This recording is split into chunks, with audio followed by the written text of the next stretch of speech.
नमस्कार, मैं मनीष चौधरी अपने सहयोगी राजकिशोर पांडे के साथ आज फिर विस्थापन के मुद्दे पर बात करने के लिए मौजूद हूँ।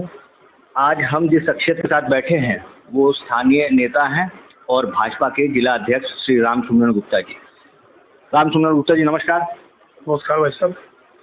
आप यहाँ रहते हैं शुरू से ही, दूसरी बार आप जिलाध्यक्ष भी रहे हैं, शुरू से ही आपने विस्थापन की सारी प्रक्रियाओं को देखा है, कृपया इसके बारे में विस्तार से बताएं।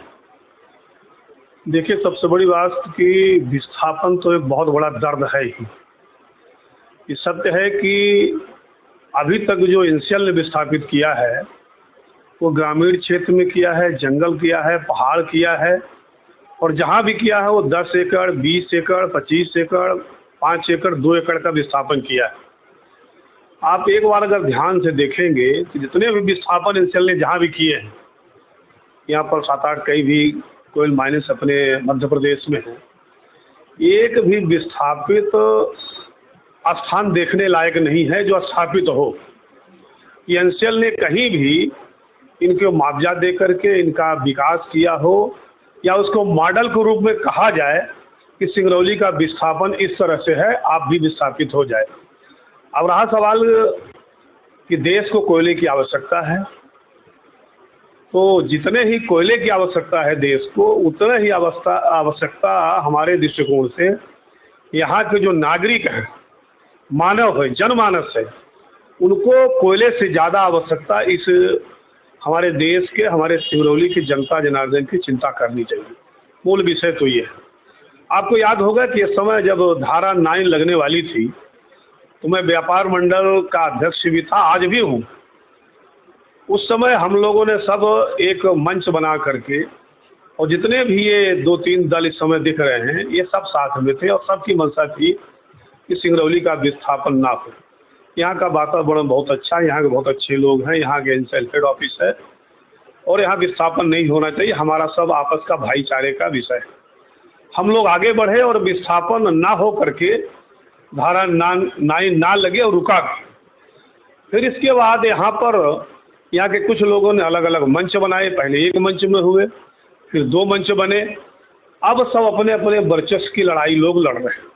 सच्चाई तो ये है, पर उससे अपने कोई लेना देना नहीं। अपना तो सिर्फ इतना लेना देना है कि मेरी एक ही मांग है। मैंने माननीय कोयला मंत्री से और मैंने बात भी की है, हमारे सांसद से भी मैंने चर्चा की है। सांसद हमारे वो एक पत्र भी लिखे हुए हैं उस सदन में और ये मुद्दा भी उठा रहे हैं। मैंने उनको आज 4 दिन पहले, 5 दिन पहले बताया है। सदन में विषय को ला भी रहे हैं कि विस्थापन हो तो विस्थापन सही ढंग से हो। और ये जो गांव का विस्थापन और शहर का विस्थापन, इसमें ज़मीन आसमान का अंतर है। गांव के विस्थापन में 2 एकड़ में आपने नौकरी दे दिया, तो नौकरी से और उसका जो विस्थापन का जो उनका मूल रूप से उसको पैसे जो सहयोग मिले उससे वो खड़ा हो गया। पर शहर में ऐसा कोई भी व्यक्ति नहीं है जिसके पास 2 एकड़ 4 एकड़ ज़मीन हो। शहर का विस्थापन में 2 डिसमिल, 4 डिसमिल, 5 डिसमिल है।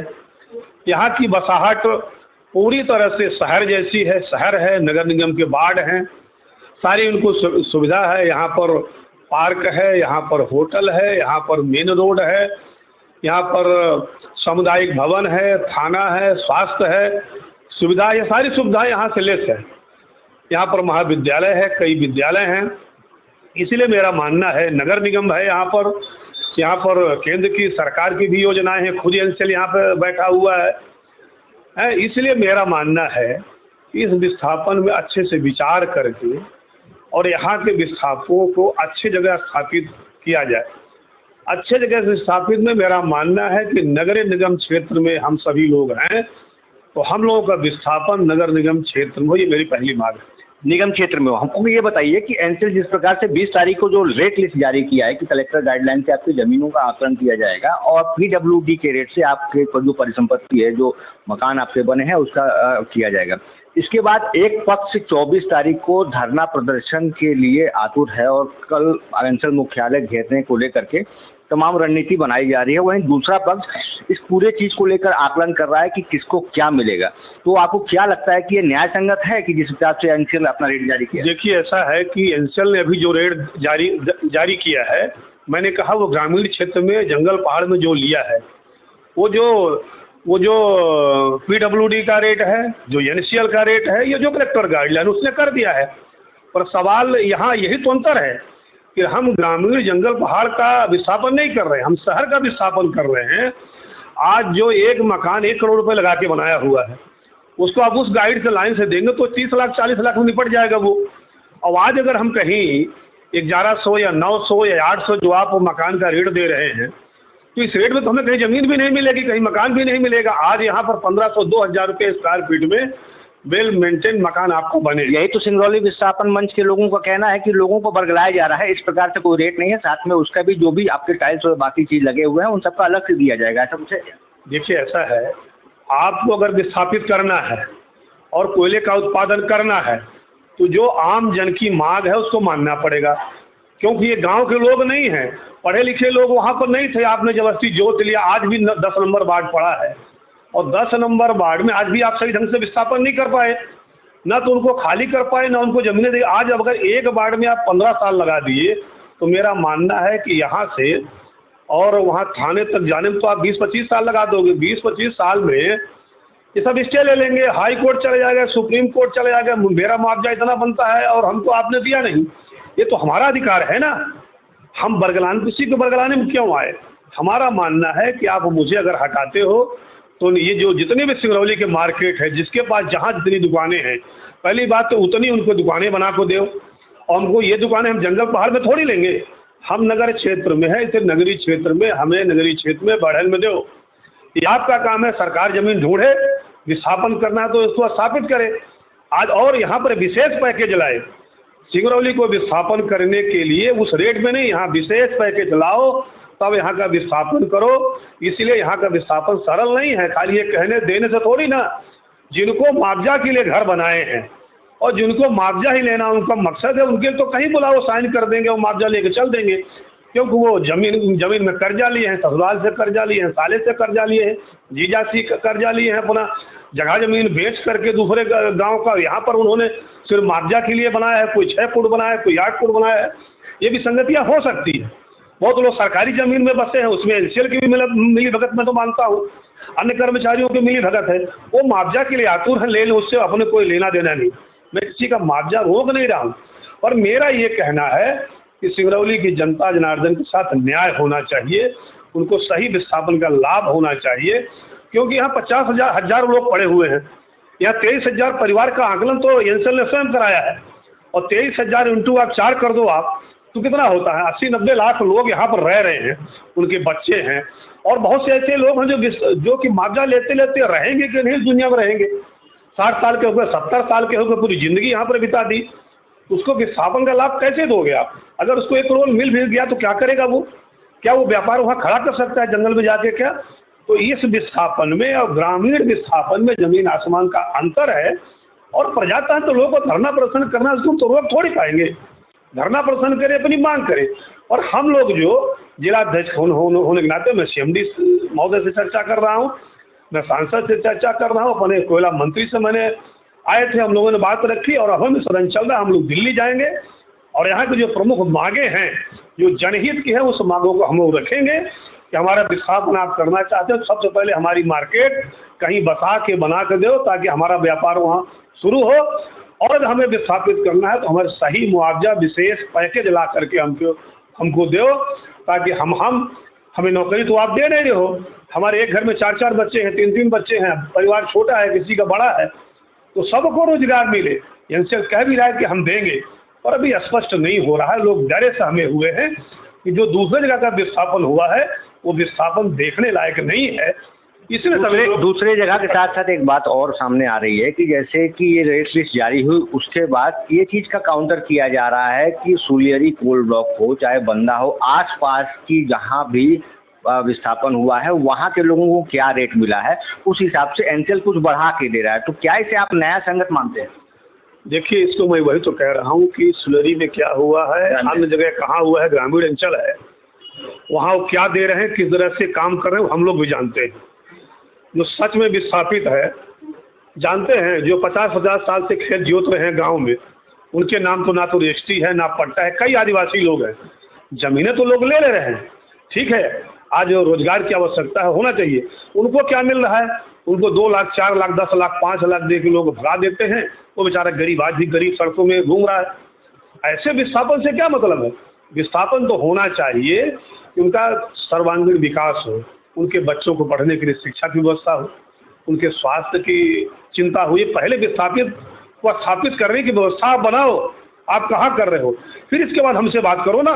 दिक्कत तो यही आ रही है कि आप कुछ उल जुल बातें कर रहे हो, हमें विस्थापित कहाँ कर रहे हो। हम मांग रहे हैं कि हम नगरीय क्षेत्र में जाएंगे और आप कहीं वो किनारे बता रहे हो, कह रहे हो हमको ज़मीन नहीं। एनसीएल की खुद 1500 एकड़ ज़मीन यहीं पर, जहाँ पर मेडिकल कॉलेज बन रही है, यहीं पर भरुआ के आसपास इनकी पड़ी हुई है।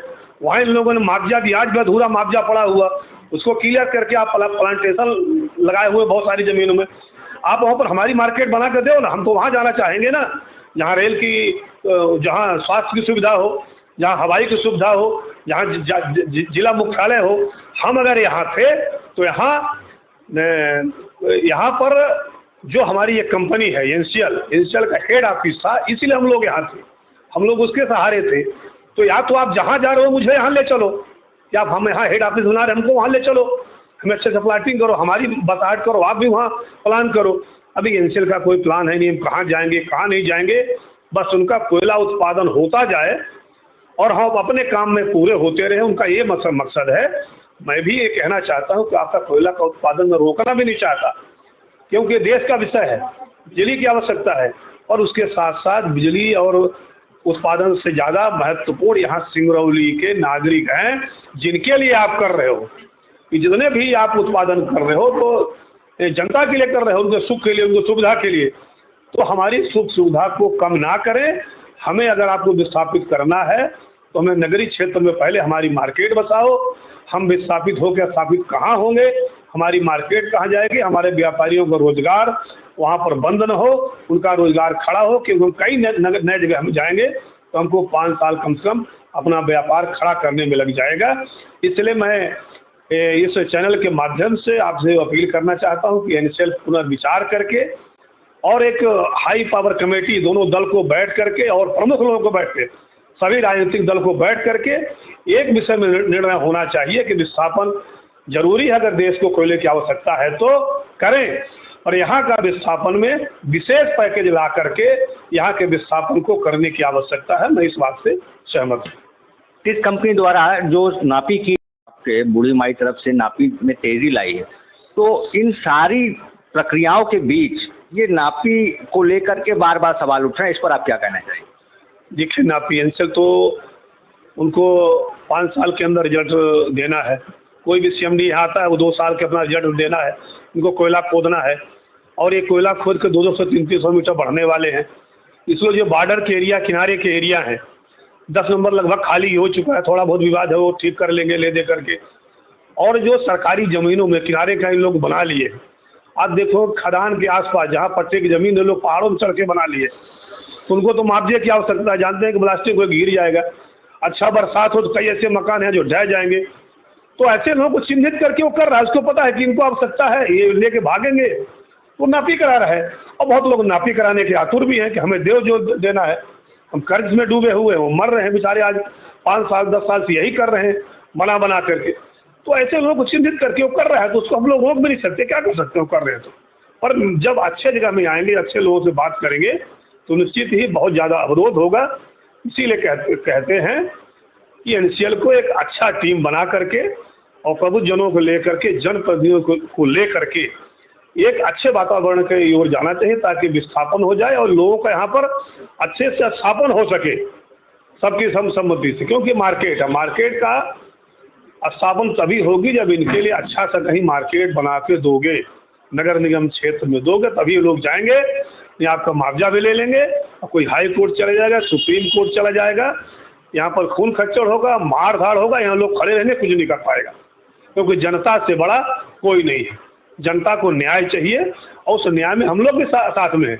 इसीलिए चूँकि हमारी केंद्र में भी सरकार, हमारे मध्य प्रदेश में सरकार है, हम लोग वार्ता के माध्यम से उस विषय को ठीक करना चाहते हैं। इसीलिए हम दिल्ली जाएंगे, सांसद से बात करेंगे, अपने कोयला मंत्री से बात करेंगे, यहाँ के एसआरसी से हम अवगत कराएंगे और उनको सुझाव देंगे कि जनता की मांग ये है, इस तरह का होना चाहिए। ताकि ये विस्थापन भी हो जाए, लोग स्थापित भी हो जाए और देश की जो आवश्यकता है कोयले की उसकी भी पूर्ति हो जाए। मैं इस पर जरूर चर्चा करूँगा। ये थे हमारे साथ भाजपा जिला अध्यक्ष श्री राम सुंदर गुप्ता जी, जिन्होंने बेबाक तौर पर ये बताया कि किस प्रकार एनसीएल के पूर्व में जितने भी विस्थापन हुए हैं क्या उस किस प्रकार का रहा है, और अभी एनसीएल बार बार इस चीज़ को देखा जा रहा है कि वो कतरा रहा है बात करने की। कल सिंगरौली पुनर्स्थापना मंच की करीब 12-13 लोगों के सदस्य भी वहाँ पे बैठक के लिए गए थे, जिन्हें बुलाया गया था, मगर 12-13 की संख्या देखकर एनसीएल प्रबंधन चर्चा करने से मना कर दिया, जिसके बाद अब कल 24 तारीख को वो घेराव करने वाले हैं। इसे लेकर के चर्चाओं का बाजार गर्म है। आगे भी हम लोगों से जुड़ेंगे और जानेंगे विस्थापन का हाल।